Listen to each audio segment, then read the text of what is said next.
Hello everyone, आज हम discuss करने जा रहे हैं क्लास 11 का चैप्टर सेट। ठीक है, जिसमें से ऑलरेडी हमने 1 से लेकर 6 तक के क्वेश्चन को डिस्कस कर दिया है। आज हम डिस्कस करेंगे क्वेश्चन नंबर 7। ठीक है, तो चलिए वीडियो को स्टार्ट करते हैं।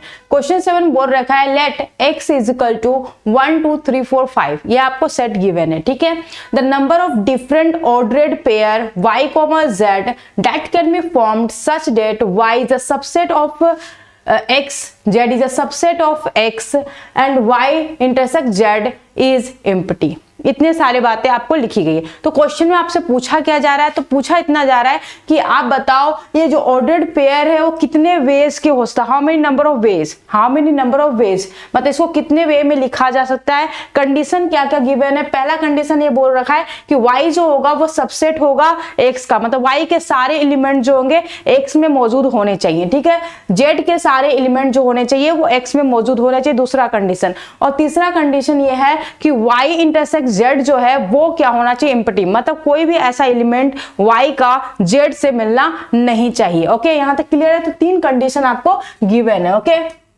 तो चलिए क्वेश्चन को सॉल्व करते हैं। ठीक है, तो हमको पता करना है कि हम इसको number of different ordered pair, मतलब कितने वे में y, z को लिखा जा सकता है, ये आपसे क्वेश्चन में पूछा गया है। ठीक है, तो पहला कंडीशन क्या बोला है कि y जो है वो है सबसेट है किसका, z का, x का, सॉरी, z जो है सबसेट है किसका, x का, एंड y इंटरसेप्ट जो z है, z जो है वो क्या होना चाहिए, 5, वो क्या होना चाहिए 5। ये हमको गिवन है। ठीक है, y is a subset of x, z is a subset of x, y intersect z is equal to 5।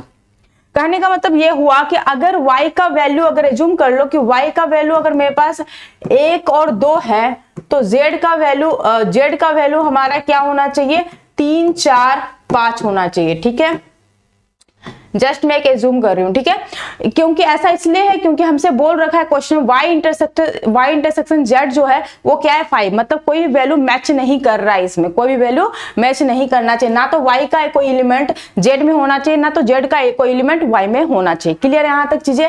तो हमसे पूछा जा रहा है कि कितने नंबर ऑफ वेज में हम y, z को लिख सकते हैं। ठीक है, तो यहाँ पर हम लोग कौन सा प्रॉपर्टी यूज करेंगे, काउंटिंग जो प्रिंसिपल होता है ना, काउंटिंग प्रिंसिपल जो होता है ना, उसका हम यहाँ पर यूज करने वाले। ठीक है, तो चलिए क्वेश्चन को सॉल्व करते हैं। ठीक है, तो फर्स्ट ऑफ ऑल आपको पता है कि हर एक एलिमेंट को का 3 चॉइस है। 1 को भी 3 तरीके से 3 चॉइस है, 1 का भी, 2 का भी 3 चॉइस है, 3 के भी कितने चॉइस है, 3 चॉइस है, 4 के भी कितने चॉइस है, 3 चॉइस है, और 5 के भी टोटल कितने चॉइस है, 3 चॉइस है। मतलब अगर हम देखें तो एलिमेंट्स यहाँ पर हम लिखते हैं एलिमेंट, ओके,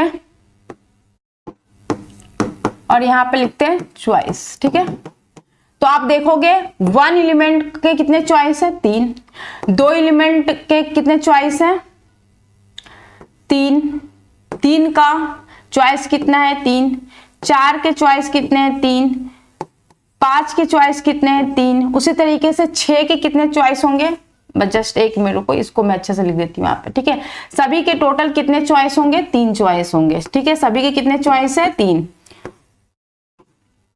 4 के भी 3 चॉइस है और 5 के भी कितने चॉइस है, 3 चॉइस है। तो total number of possible way कितना हो जाएगा, तो टोटल पॉसिबल वेज हो जाएंगे आपके 3 into 3 into 3 into 3 into 3 is equal to 3 का पावर 5। ठीक है, तो यहाँ पे ऑप्शन कौन सा करेक्ट होगा, ऑप्शन नंबर बी करेक्ट होगा।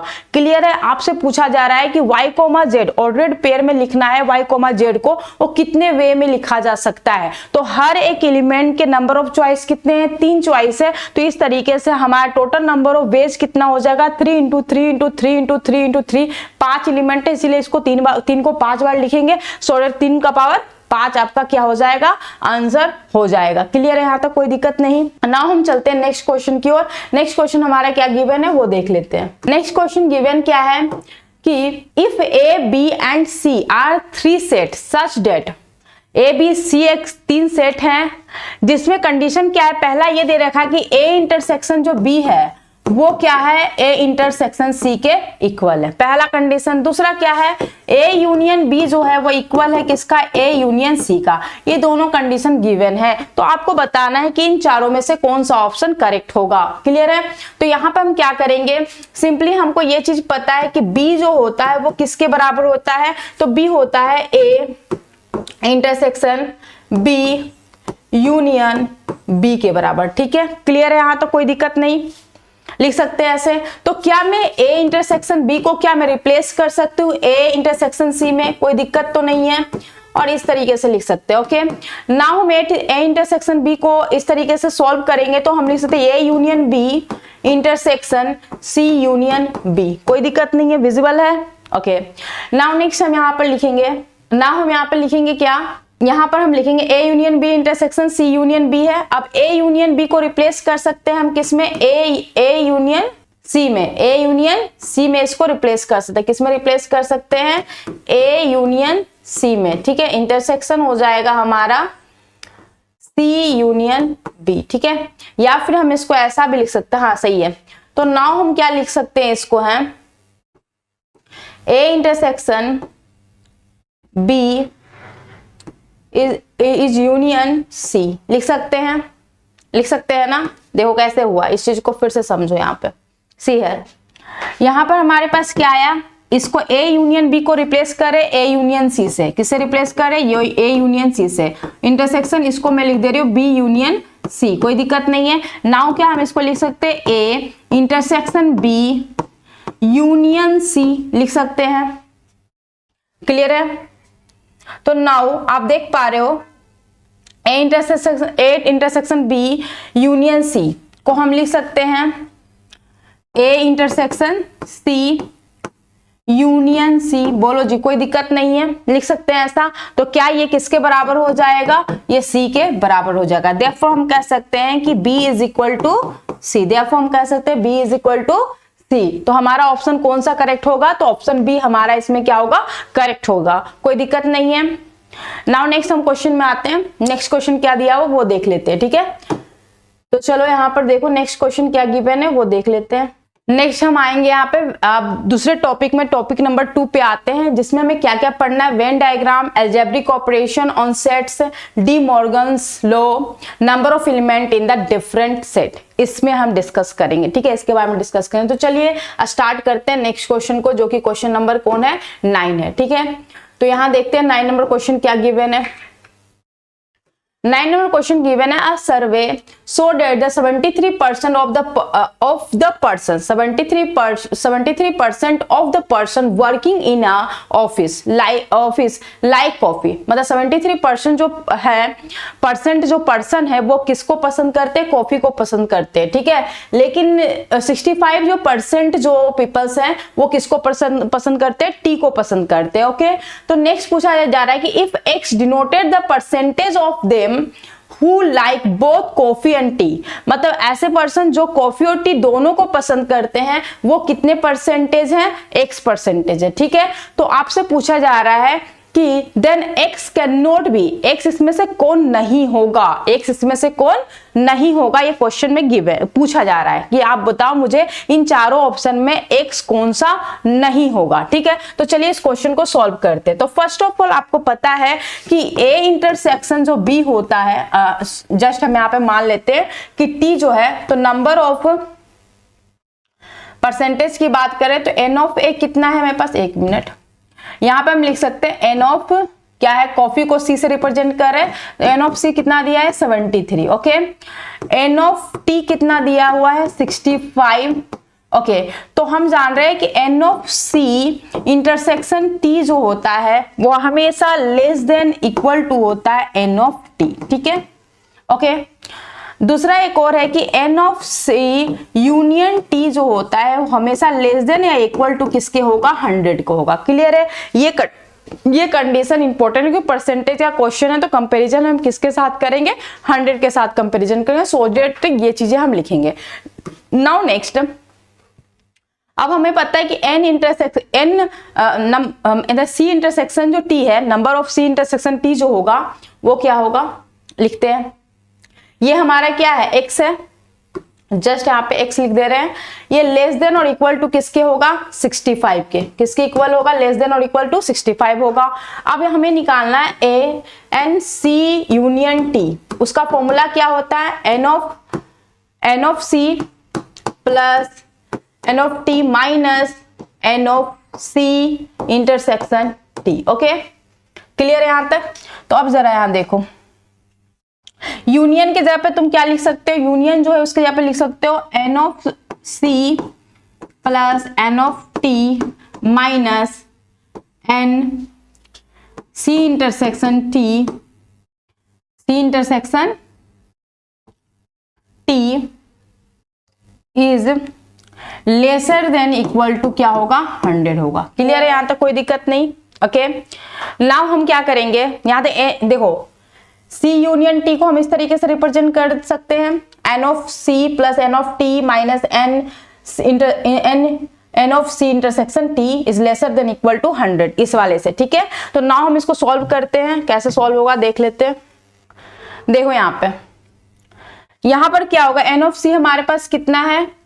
73। ठीक है, प्लस हो जाएगा 65 माइनस हो जाएगा, ये तुम्हारे पास x है। ठीक है, ये कितना x है? लेसर देन इक्वल टू 100 हो गया। तो मैं x को उधर ले जाऊंगी तो 73 plus 65 minus 100 lesser than equal to x। Okay, तो यहाँ पे वैल्यू कितना आ जाएगा? 5 और 3 8 और 7 और 6 6 12 13 138 minus 100 lesser than equal to x, then 38 lesser than equal to x। तो अब अगर हम इन दोनों को कंपेरिजन करें तो x जो होगा वो क्या होगा? किससे मतलब ये x जो होगा वो ग्रेटर देन और इक्वल टू होगा 38 का, और लेस देन और इक्वल टू किसके होगा? 65 के। तो आप कंपैरिजन करो कि कौन इसके अंदर नहीं, नोट बोला है ना, तो कौन इसके अंदर नहीं आ रहा है? 38 से बड़ा या फिर इक्वल, और 65 से छोटा या फिर इक्वल। तो आपको दिख रहा है 63 इसी के अंदर आ रहा है, 54 भी इसी के अंदर आ रहा है, 38 भी इसी के अंदर आ रहा है, बट क्या नहीं आ रहा है? तो ऑप्शन कौन सा होगा? 36 नहीं आ रहा। 36 क्या है? इनके बीच आएगा 36, 38 से लेकर 65 के बीच में, और 38 और 65 को छोड़ दो तो क्या 36 कहीं पर आ रहा है? नहीं आ रहा। तो ऑप्शन कौन सा सही होगा? B number. क्लियर है? मतलब हमारे पास जो रेंज आया वो रेंज क्या है? x की वैल्यू या तो 38 होगी या 38 से बड़ा, 65 के इक्वल या 65 से छोटा, ये हमारा रेंज है। अब रेंज के अंदर कौन नहीं आ रहा है? तो कौन नहीं आ रहा है? कौन है? 36 नहीं आ रहा है, तो आंसर कौन सा होगा? Option B. क्लियर है यहां तक? कोई दिक्कत नहीं है, क्वेश्चन समझ में आ गया। नाउ हम चलते हैं नेक्स्ट क्वेश्चन की ओर। नेक्स्ट क्वेश्चन हमारे क्या गिवन है वो देख लेते हैं। ओके, यहां तक कोई दिक्कत नहीं है। नाउ नेक्स्ट क्वेश्चन देखो, उसमें और क्लियर हो जाए क्योंकि सेम ही क्वेश्चन है, मतलब सेम ही तरीके का क्वेश्चन यहाँ पे भी गिवन है। ओके, तो यहाँ पर देखो यहाँ पर दिया हुआ है a survey so that the 63% of the people in the city read newspaper A। Newspaper read करने वाले कितने परसेंटेज है? 63% लोग हैं। ठीक है, और बी न्यूज़पेपर रीड करने वाला 76% है। ठीक है, तो आपसे बोला जा रहा है if x% of the people read both the newspaper, A और बी दोनों न्यूज़पेपर पढ़ने वाले कितने परसेंटेज है? कितने परसेंट लोग हैं? तो x% लोग हैं। तो आपसे पूछा जा रहा है then the possible value of x can be. तो पूछा जा रहा है x का पॉसिबल वैल्यू क्या होगा वो आप मुझे बताओ। x का पॉसिबल वैल्यू क्या होगा वो मुझे हमें बताना है। ठीक है, तो चलिए क्वेश्चन को सॉल्व करते हैं। तो इसमें क्या करेंगे, हमें क्या गिवन है? एन ऑफ ए मेरे पास दिया हुआ है 63। ओके, एन ऑफ तुम्हारा क्या है? बी जो है वो कितना दिया है? वो है हमारे पास 76। ठीक है, और ए इंटरसेक्शन बी हमारे पास क्या है? x है। अगेन उसी तरीके से क्वेश्चन बनेगा।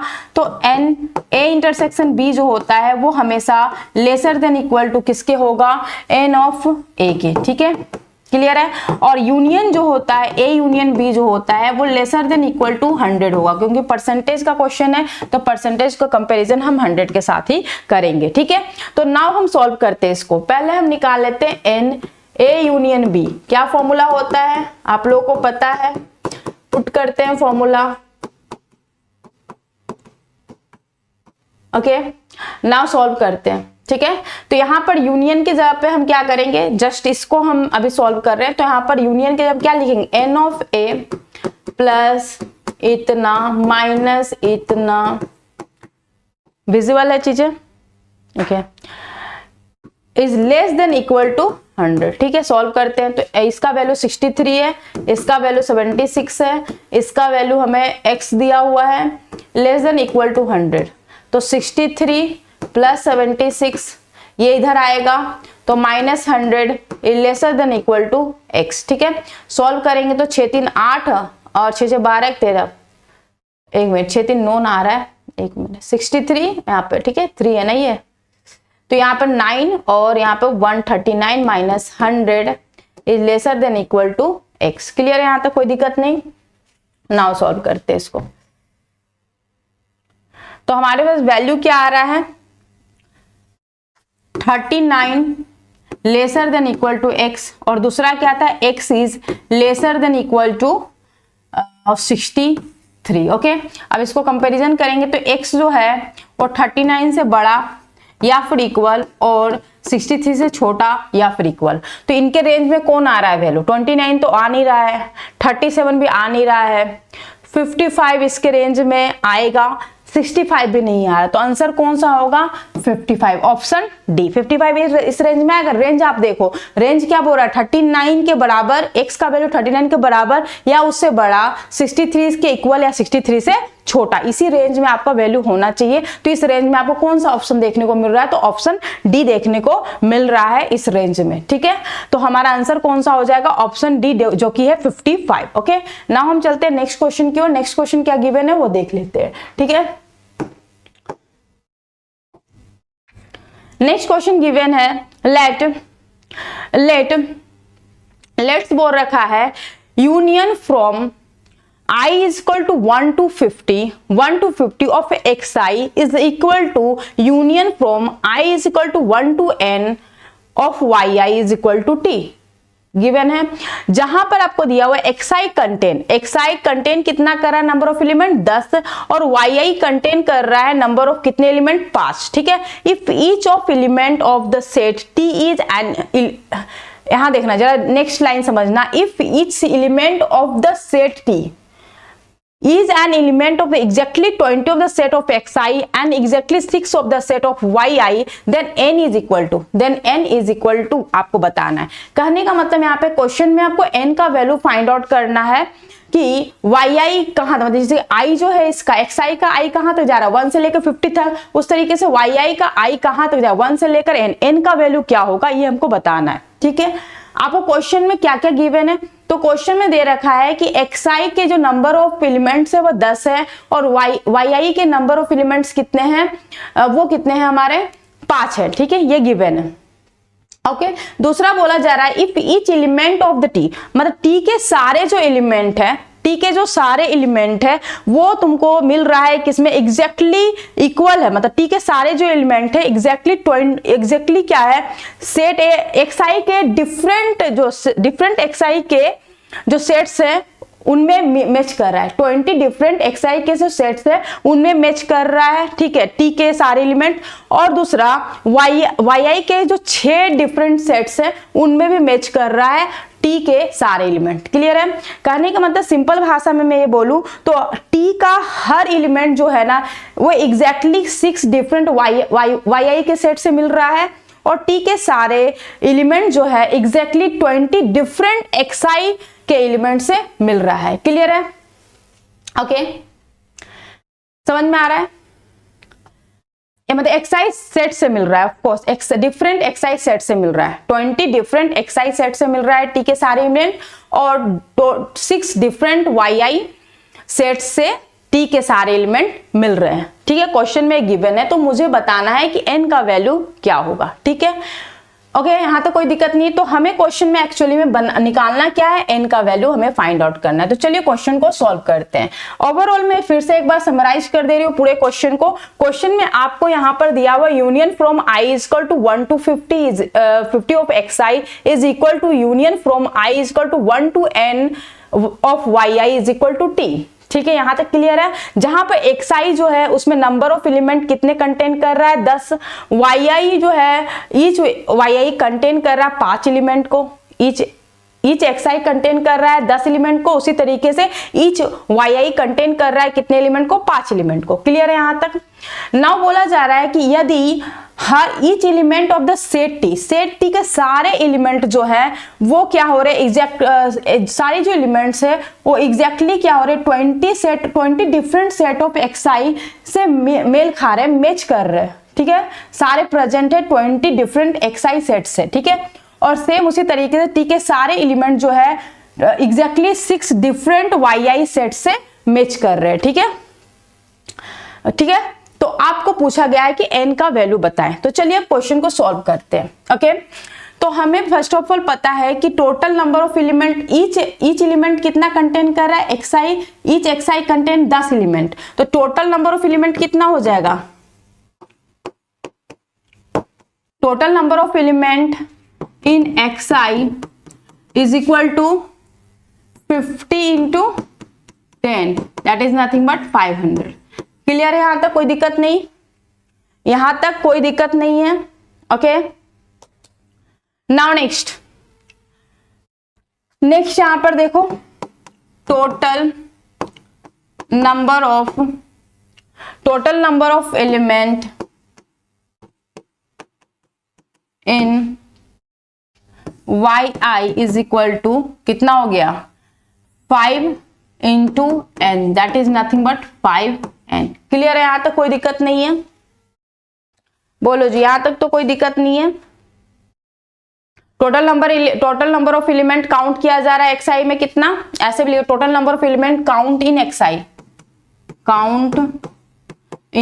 Total number of element count लगा दो, काउंट इन yi, ठीक है, yi। ओके, इतना गिवन है, यहाँ तो कोई दिक्कत नहीं। ना हम क्या करने वाले हैं नेक्स्ट क्वेश्चन में, हमको जो गिवन है उसके हिसाब से काम करेंगे। तो हम यहाँ पे टी का जो सेट है वो बता दे रखा है कि 20 डिफरेंट एक्सआई के सेट से बिल्कुल मैच कर रहा है, और उसी तरीके वाई सेट में 6 डिफरेंट वाई सेट से मैच कर रहा है टी के सारे एलिमेंट, ठीक है, ये क्वेश्चन में गिवन है। तो क्या हम ये लिख सकते हैं कि 500 बाई क्या है 20 is equal to 5n by T की वैल्यू कितना है होगा हमारा इसमें 6, ठीक है।